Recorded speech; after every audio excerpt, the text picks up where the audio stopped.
Hey there guys, today we will be discussing all of the questions you guys asked me last week. So this is my first ever Q&A.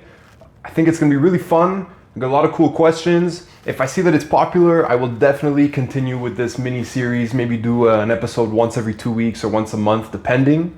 One thing I wanna say is I've been having some problems with my focus on this camera. So hopefully it's relatively focused, and if it isn't, man, I might just sell it and buy something even better because it's pissing me off. All right, so let's get right into it.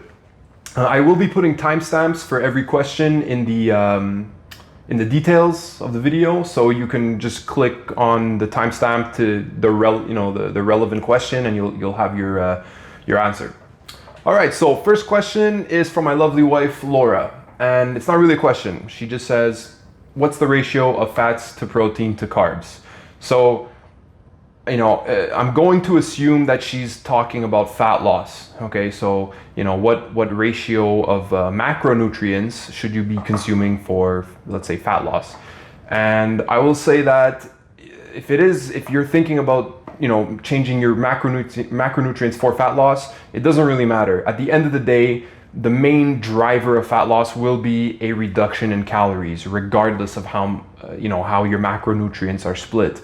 That being said, it doesn't mean you should be doing ridiculous splits, like something like 80% protein, 10% fat, and 10% carbs, or anything ridiculous. I would say for the vast majority of people, you should stick to a relatively even split of protein, carbs, and fats. So something like the zone diet would be really good.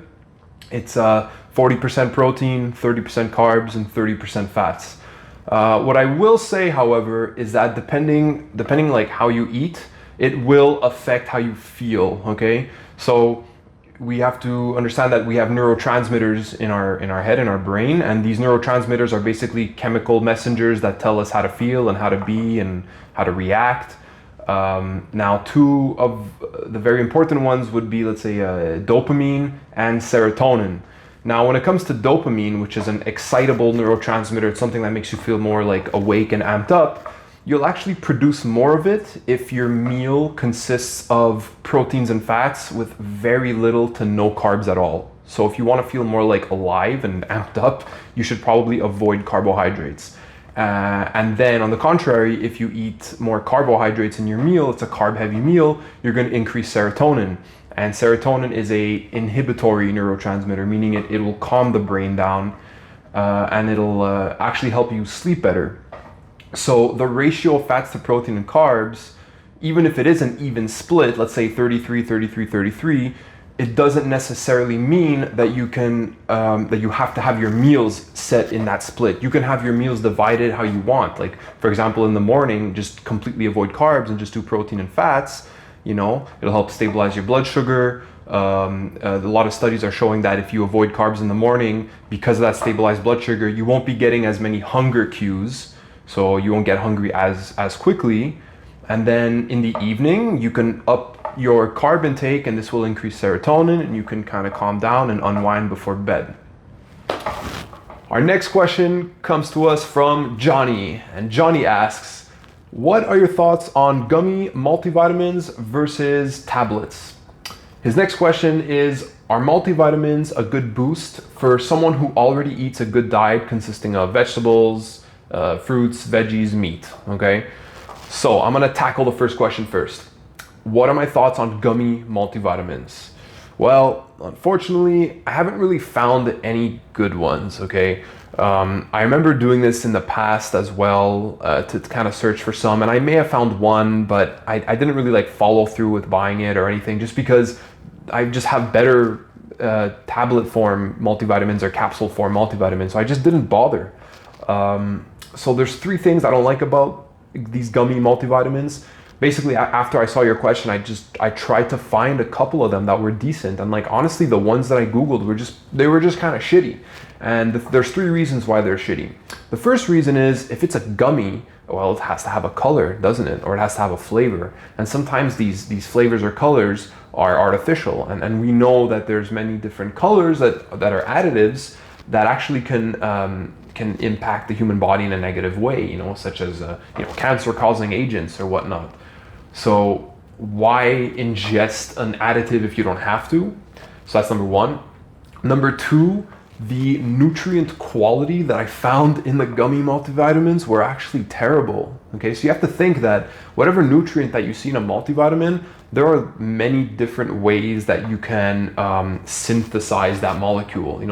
It's not just magnesium. There's like magnesium what? Is it magnesium taurate? Is it magnesium citrate or oxide? Or is it magnesium malate or fumarate? Like there's a whole bunch of them, Same thing for a lot of the other nutrients. For example, there's a form of vitamin B6 called P5P, pyridoxal 5-phosphate, that it's the most well absorbed type of B6. So I didn't find that in any of them. I just found like the shitty B vitamin or the shitty this and the shitty that. So it's just garbage. And then the second thing is that there's not enough of the nutrient in there to begin with. Like already it's a bad nutrient to begin with, like poorly absorbed. And then on the, to top it all off, they give you like 5 milligrams. Like what am I, an ant? It's just not enough. So yeah, no, not a fan of gummies, multivitamins. I mean, look, if you find one that's decent, send it my way. I will analyze it and I'll tell you my thoughts. The second question is, are multivitamins a good boost for someone who already eats a good diet? Yeah, they really can be, but again, you gotta find the one that makes sense for you. So if you're extra stressed, maybe you can actually skip the multivitamin and just go straight to like a magnesium, because again, you have to understand that a multivitamin contains many nutrients, but it doesn't contain like your day's worth. It kind of gives you like some amounts, especially, it could be useful for things that you don't need too much of, like copper and molybdenum or manganese. You don't need like crazy amounts of those things. But when it comes to maybe zinc or magnesium or vitamin D3. I know multivitamins, some of them include vitamin D3, and you're like, oh, it has D3, it's perfect. It's like, I have all I need. It's like, no, it doesn't. It has like 400 IU, which is like 1/10 what you would take in a day, So it really depends. I mean, the worse off your diet is, well, the more you'll benefit from a multivitamin. But again, you have to get a good multivitamin. Like, I'm not gonna include Centrum on that list because it's just pure shit. You have to understand that with supplements, you get what you pay for. So if you're gonna spend, like $10 on a fish oil, like likely that fish oil is rancid and it smells like fish, which it should not, by the way. So, and you have to understand that this market, unfortunately, it's not regulated by the FDA. So you can buy any supplement you want, and it's completely legal for that company to sell you whatever molecule they want, even though they know it doesn't absorb well. It's not illegal, so why not? They make a cheap form of it, they sell it to you, and you're not you don't understand this, you don't know this, so you just buy it and you're like, great, it says it's a multivitamin, take one a day. So you take it and you think everything's good, and you're like, I don't really feel any different, I don't have any difference in energy or digestion or whatever, and it's like, yeah, well, it's a shitty multivitamin. So if you find a good one, it could definitely help, but there's not that many good ones. Okay, next question is from Olivia, and her question is, it's so hard to keep a consistent sleep schedule. Do you have some simple, actionable daily tips to get better sleep? Okay, so before I start giving the tips, there's just one thing that we have to understand about sleep.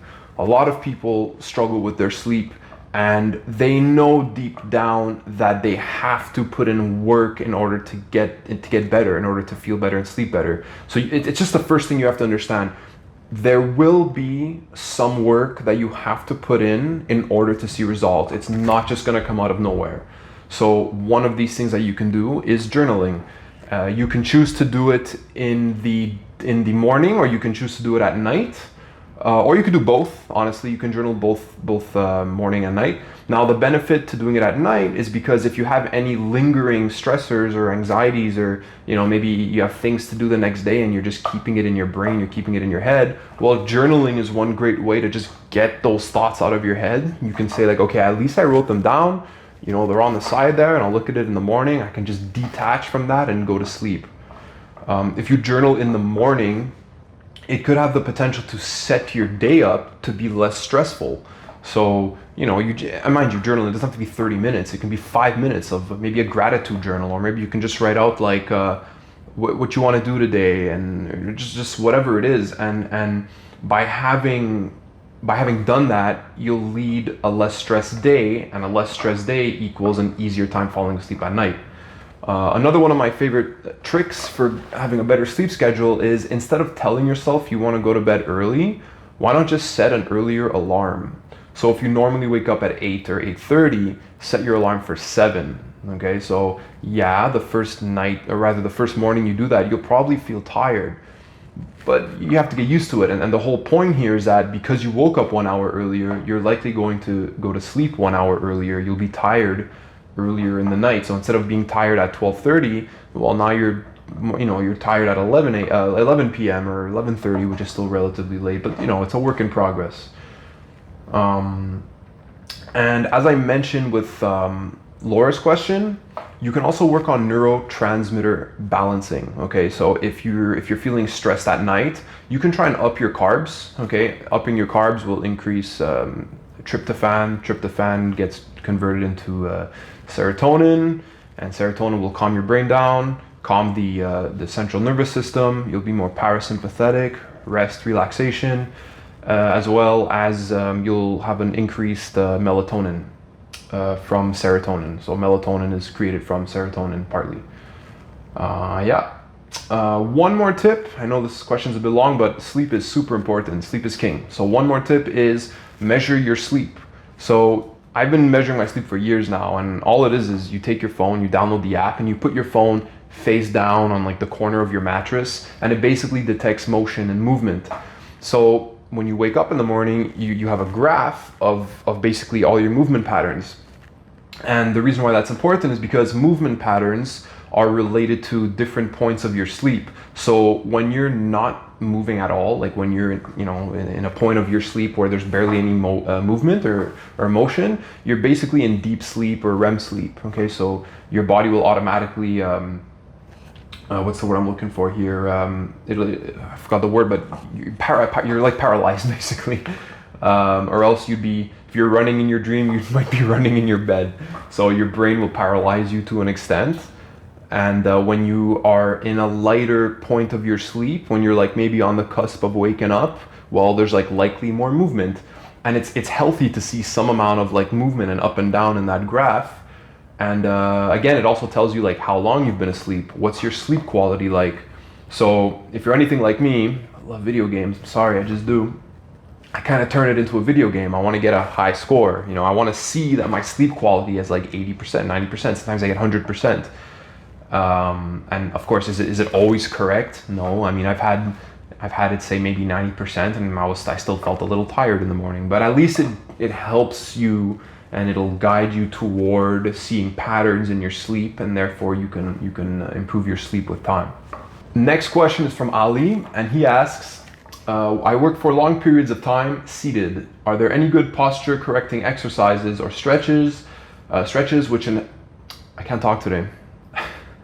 Are there any good correcting exercises or stretches which can help strengthen posture and release tension? Yes, there are plenty. It's a great question, especially with COVID. Most of us are seated, and let's be real, if it wasn't for COVID, you're probably seated most of the time anyway. I mean, you wake up, you sit down to have breakfast, if you have breakfast to begin with.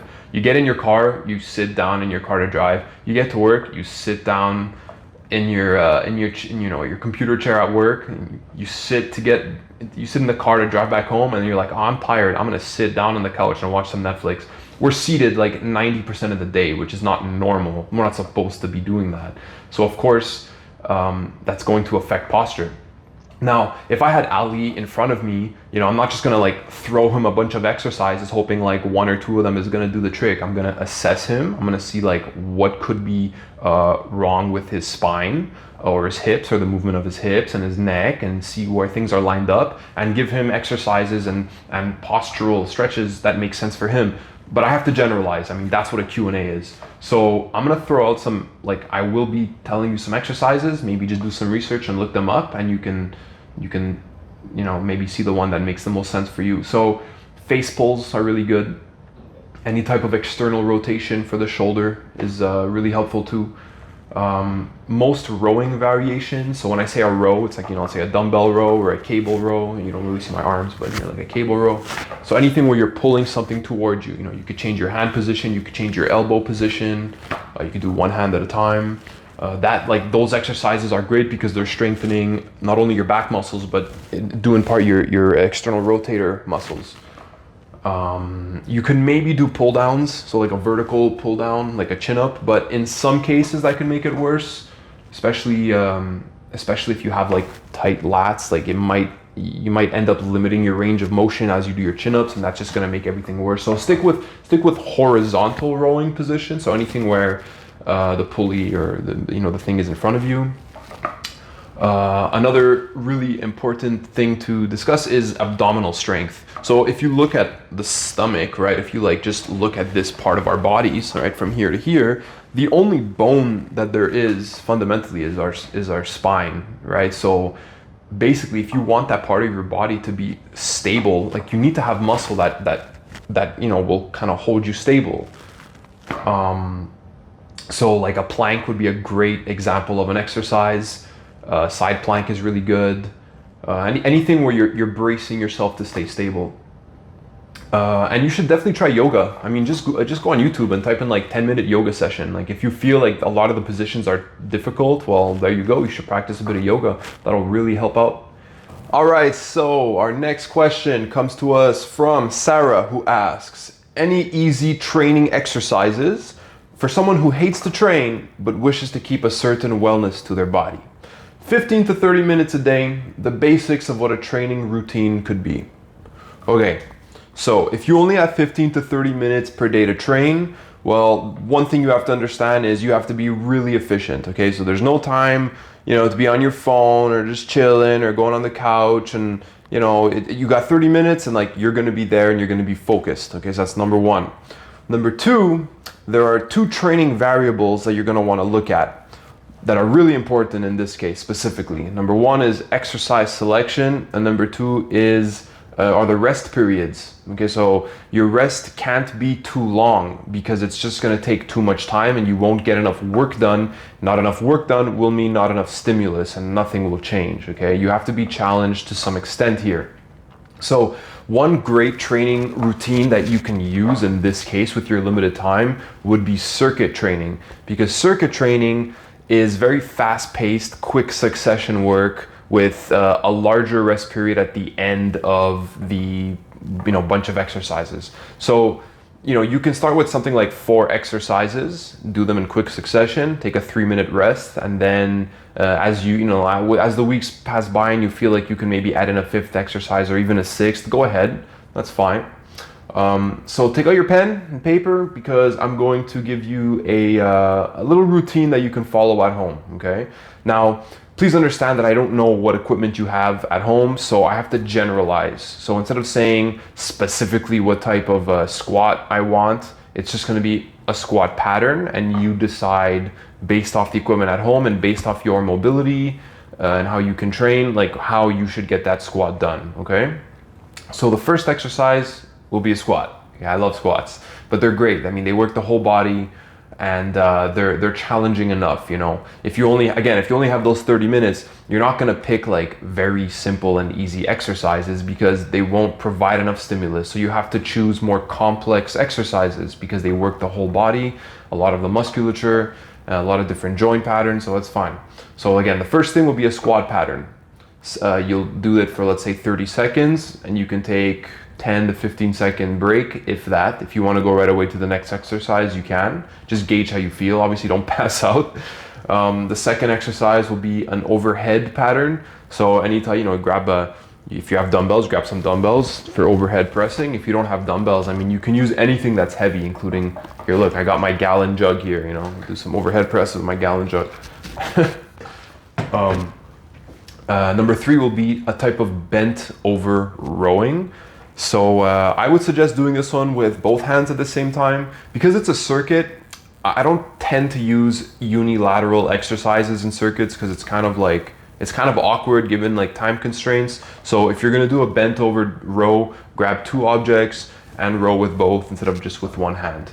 And to end the circuit, you'll be doing either skip rope if you have enough space, and you would do it till pretty much failure to really just get that heart racing, or squat jumps. If you don't have enough space for skipping rope in the house or in the garage or something, then just do some squat jumps. And again, you'll go to pretty much failure.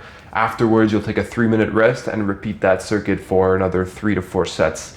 Now, the thing is, when you're training a circuit style like this, your body will adapt relatively quickly. So you'll notice that, maybe the first week, if you do it 3 times per week, it might be challenging. But after the 3rd week, you'll probably feel either a little bit bored or that it's just not enough to stimulate you anymore. So that's the point at which you can start doing it 4, 5, 6 times per week. And you can also look into switching up the exercises just so you don't get bored and to change the stimulus to your body. Our next question is from Samuel, who asks, bulking up fast and then cutting versus steady, clean muscle growth. He also has a bonus question. Is there a chart or rule for maximum body weight related to height with a reasonable fat percentage? And he puts in brackets, that can be achieved 100% naturally, of course. I hope it's natural, Samuel, because if it isn't, no, I'm joking. So personally, I'm not a fan of bulking up fast, by eating like just a ton of food. I think when people tell themselves they want to bulk that way, it's kind of an excuse to just tell themselves like it's just like a free for all and eat whatever's in front of them. Like, yeah, McDonald's, like whatever, it's calories, bro. I'm getting bigger, and like I don't really think that's really helpful, because like I said, food quality will go down, and anytime that happens, you're going to be introducing a lot of shit to your body that your body's going to have to like get rid of properly and detox, and it's just more stress on the body for nothing. So I'm not a fan of doing that. Also, because you're going to be putting on more fat than you have to, and then it's just going to be more work for you once you do decide to start cutting.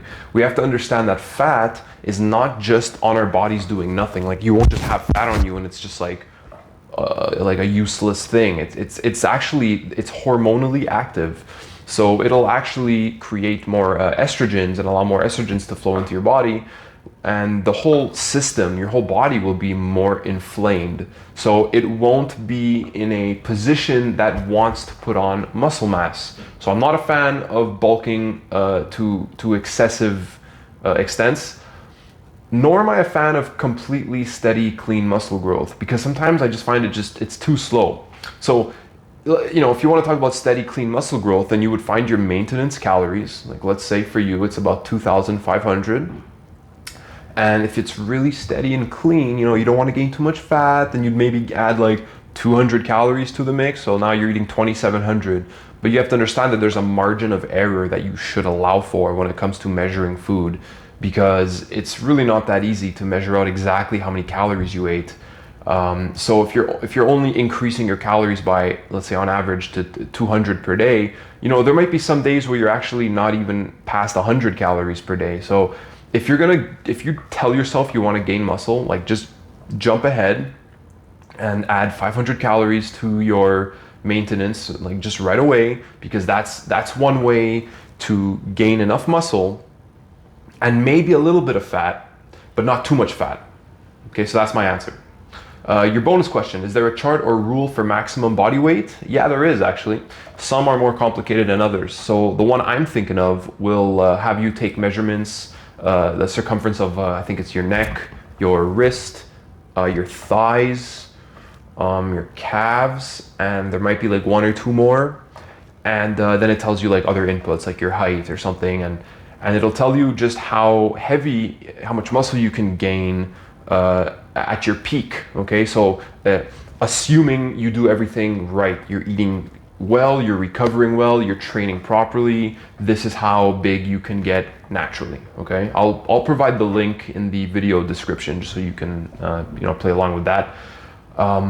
Now, one thing to know is that on average, this ends up being 40 pounds more than what you otherwise would have weighed if you've never trained. So your normal adult weight plus 40 pounds is pretty much the average in terms of, when I say the average, I'm saying The maximum amount of muscle per person, that's the average. Okay, the average person will never get there, or likely won't get there. I mean, a lot of things have to go right for you to have 40 pounds above your regular adult weight.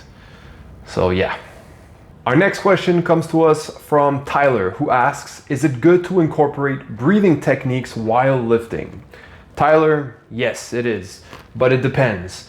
What type of sets are you doing? Are your sets lasting very long? If you're doing reps of 8, 10, 12, 15, 20 or more, you can't afford to be doing breathing techniques because you're just going to be getting confused. Breathe in on the way down and then exhale on the way up, or whatever it might be.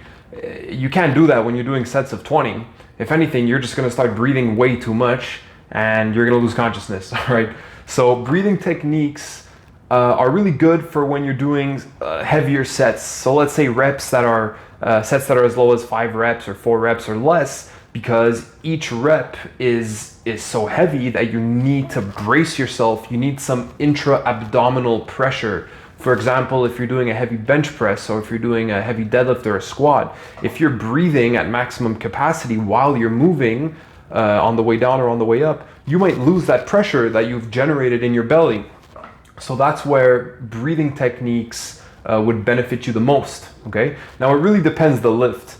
Some powerlifters, for example, will use something called the Valsalva maneuver while they're doing their deadlifts or their squats, which creates a ton of intra-abdominal pressure, okay? That might not be suited for everybody, but it is definitely helpful for when you're lifting heavy weight. Remember, squeezing your abs is not the same thing as bracing, okay? So learning how to brace also means learning how to use your breath to tighten your core and your midsection. So breathing techniques and bracing kind of go hand in hand. They work together. Next question comes to us from Peter. Peter asked us, he kind of sent it to me as a story, so I'm going to paraphrase, but basically he wants to know if there's a difference between, let's say, walking for 1 hour and burning, let's say, approximately 300 calories, or jogging for 20 minutes and losing the same number of calories. And his, the way he thought about it is that it's for sure better to do the jogging version, because you're losing this, you're burning the same amount of calories but in less time. And to that I'll say it really depends the person. If someone doesn't like jogging, then inherently they're just not going to do it. They're not going to get the results. If they prefer walking and that's how they burn their calories, so then they can just walk. The thing is, however, whichever one you choose, you have to understand something, that the human body will try and get better and more efficient at this, okay? And this will happen pretty quickly when it comes to these type of exercises like aerobics and cardio. So let's say after 2 to 3 weeks of doing the same type of work, like let's say you're jogging for 30 minutes at a time, the first week you're probably going to feel fatigued and tired, and your legs might even be sore. You'll likely burn those 300-400 calories or whatever it is. But after 3 to 4 weeks or so, you're actually going to burn less calories. And the main reason there is because, again, your body has become more efficient at running or jogging. So you're going to have to change the stimulus to burn more amount of calories. So that's where you can do something like interval training, or where you can do sprints interlaced with, let's say a 30-second sprint, 2-minute walk. Or you can do some jogging, sprinting, walking, jogging, sprinting, walking, just to keep it new. The stimulus will always be different, so that will be one way your body will have a harder time adapting to. So it's not that one is better than the other. It's just that, number one, whoever it is, you gotta find something that you love doing and then just stick to it. Okay. Our next question, and it's our last question, comes to us from Joanne, and Joanne asks, when I work out, I get tired and weak quickly. How do I overcome this? I want to get toned and I want to get fit. So this is a multifaceted question. I mean, she's telling us basically that she gets tired and weak really quickly in her training. So the first thing I would look at is her nutrition. Is she eating enough to warrant her exercise? So this is pretty common with women, that when they want to lose weight and they want to lose fat, they tend to just go with one thing that works, which is to practically starve themselves, or at least to reduce calories to a really, really big extent.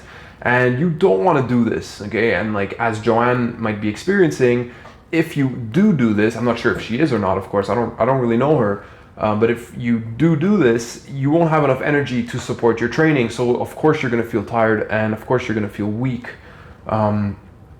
Another issue that we can look at is her sleep. So if someone is only getting 5-6 hours of sleep, heck, if I only get 7.5 hours of sleep, like, I'm sorry, I'm not functional. Like, I need at least 8 to 8.5, honestly even 9 hours, you know. So that's of course going to be different for each person, but I can bet you right now that if it's less than 7 hours, you will just feel tired, you know. Even if you say you're used to it, I mean, you're not performing optimally. If you want to get the best results from your training, you want to support the recovery process, and that's where sleep comes in. So make sure you're getting enough sleep. The third thing that we can look into is maybe you're avoiding sodium, maybe you're avoiding salt, because you've heard online that salt is not good for you, it's going to lead to water retention and blah blah blah. But the truth is, salt is one of the main electrolytes of the body, okay? Without salt, you wouldn't be alive, you would end up dying. So if you've been avoiding salt, you might have low energy because of that. So just try including a little bit more salt in your diet and see if that makes a difference. The fourth thing that I can say is maybe you can try supplementing just to help you out. So why don't you try supplementing with B vitamins, so a B complex. Now when we say complex, it's just because there's many different B vitamins. Let's say if you just buy B6, it's just vitamin B6, but if you buy a B complex that has B1, 2, 3, and 6, and 12, and whatever, then it's a complex. So that can give you some energy. I just would advise not to take it in the evening because you're definitely gonna have a hard time sleeping. All right, guys, so those were my answers. I really hope you learned something. If I see that this generates enough positivity and people are commenting and they like this concept, then I'm definitely going to continue because I really do like answering questions. It gives me a reason to go back on some notes if I have to, or you know, if I have to do extra research. I love doing this stuff, and if I can help someone, then so be it. So thank you so much, and hopefully you'll catch me the next few weeks.